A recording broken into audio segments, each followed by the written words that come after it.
Hi, my name is Cal. I am a neuroscience graduate student at the University of Alberta, and today I am excited to tell you about a project that I worked on under the supervision of Doctors Sakri and Zwagenbaum on how parent concerns correspond to earliest age of autism diagnosis. This presentation will be broken up into 4 parts, similar to the abstract, so beginning with background information. As I'm sure many of you are aware, autism is a heterogeneous condition, which means that it has a lot of variety in the challenges, trajectories, and presentations that we see, but some of the shared characteristics between individuals are social communication challenges and differences and repetitive and restricted behaviors. Now, usually autism is diagnosed around 4 years old, but we know that there are characteristics that start showing up in autistic infants as early as 1 year. These include attentional differences, brain-based biomarkers, communication and social differences, differences in cognitive and language developmental trajectories, motor delays and repetitive behaviors, and sensory sensitivity and habituation characteristics. What is the purpose of researching into identifying autistics earlier? This is so that we can begin interventions earlier, which have a bunch of positive outcomes, including in cognitive measures, daily living, social, motor, and language skills, and overall quality of life and sense of identity. As an aside, please remember that autistic kids become autistic adults, so early interventions are a very important step, but it's also critical that supports continue across the lifespan. So the data from this study comes from the Canadian Infant Sibling Study, which follows infants with an older autistic sibling. And the reason that we love sibling studies is because there is such a strong genetic link with autism. It means that kids who have an older autistic sibling are more likely to be autistic themselves than the general population. Then from previous studies, we know that parent concerns can differentiate autistic and non-autistic kids, and we know that standardized measures differ based on early stage of diagnosis. So what we're looking at in this study is, do those parent concerns also differ by earliest age of diagnosis? This study has 3 main hypotheses. The first is that the kids identified earlier will have a higher number of concerns overall. The second is that there will be domain-specific relative differences, and so what this means is that we don't expect to see just a uniform increase for the kids identified earlier, but it'll be in particular domains. And third, that these differences will be conserved across all ages of observation, which means that these kids weren't just presenting differently at the age that they were diagnosed, but they actually have phenotypic differences for each other. So next is methods, beginning with some info on our participants. They were recruited from one of 4 sites across Canada. So we've got here in Edmonton at the Glenrose, the Offord Centre for Child Studies in Hamilton, Ontario, the Holland Bloorview Kids Rehab Clinic in Toronto, Ontario, and the IWK Health Centre in Halifax, Nova Scotia.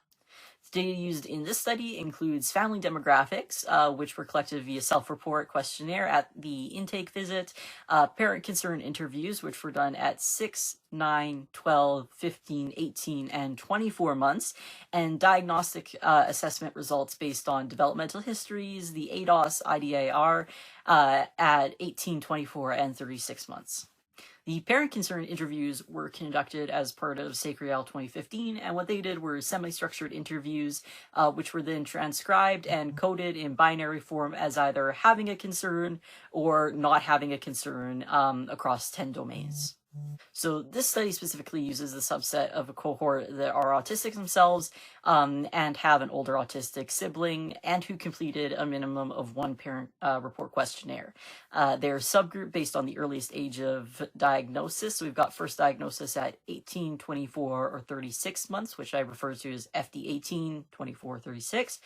For statistical analyses, first part was assessing if there were any between-group differences in demographics. For the second part of statistical analyses, I was looking at the sum of concerns. So you can basically look at this data as having 2 dimensions, the time and the domain. So each of these are collapsing one of those dimensions. First, we have, for each of the 6 ages of report, calculating the number of domains with a concern, which results in an integer between 0 to 10. And the second part is looking at each of the 10 domains, calculating the number of reports with a concern across all of the ages.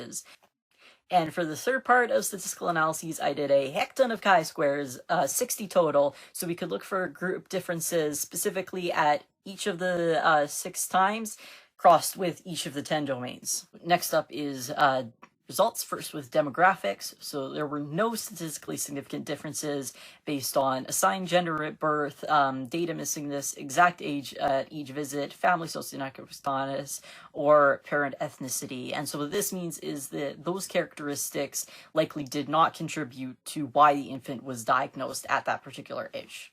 So next up is sum of concerns, and so this is the number of domains that on average each group had a concern in at each age of observation. And this is neat because we did see that the FD18 have the highest at all ages of observation, but the FD24 and FD36 groups were quite close. Next up is the frequency of concerns by domain. So this is looking for each domain across all the time points, what percentage of those time points had a reported concern. Next up is the fun part, in my opinion, where for each of the subgroups, I generated a heat map that shows the percentage of participants who reported a concern at each of the 6 ages of observation crossed with each of the 10 domains, where a darker color here corresponds to a higher percentage of reports. So first up is the FD18 representation of that data, and what we're seeing here is a relatively high percentage of cases reporting concerns, especially looking at domains like language, which is the 4th from the left, where starting at 12 months and going up to 2 years, we've got at or close to 100% of the participants reporting a concern. Now, flipping over to the FD24 heat map, we of course see there's a big difference here where overall it's a lot paler, which is corresponding to a lower percentage of participants with a reported concern. And in fact, in some of the domains time pairings, there are no participants that are reporting a concern.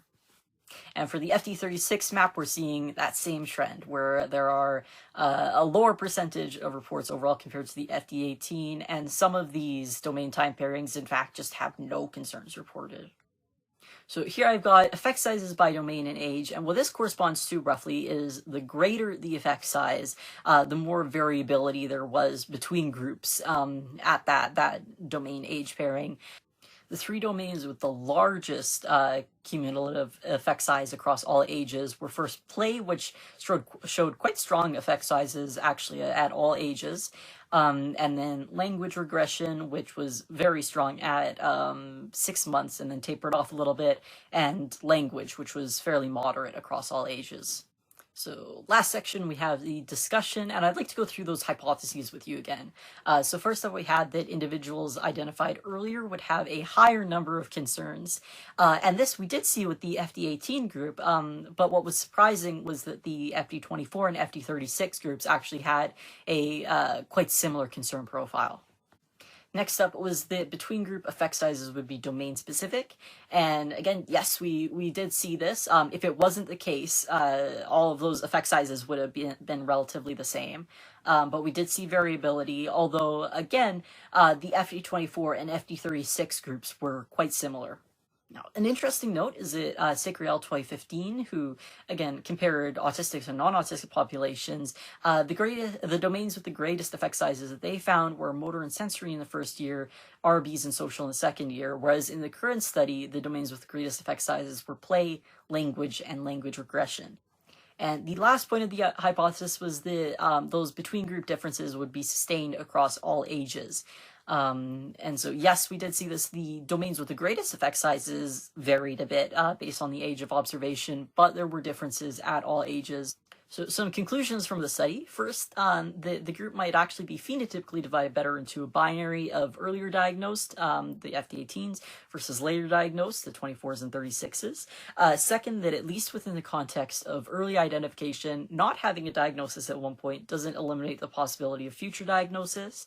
Next up is that parent concern reports can be used as a clinical tool to alert clinicians to emerging features of autism. And lastly, the characteristics differentiating autistic from non-autistics may differ from those that differentiate subgroups of the autistic population from each other. And so the importance there is that when doing comparative studies, we shouldn't only be looking at autism versus non-autism, but also the variability within the autism spectrum. And understanding that heterogeneity better will help us understand how autism may present differently and help us identify kids who are currently being overlooked. So that's all. Thank you for your attention. If you have any questions, please feel free to ask now, or you can email me at any time.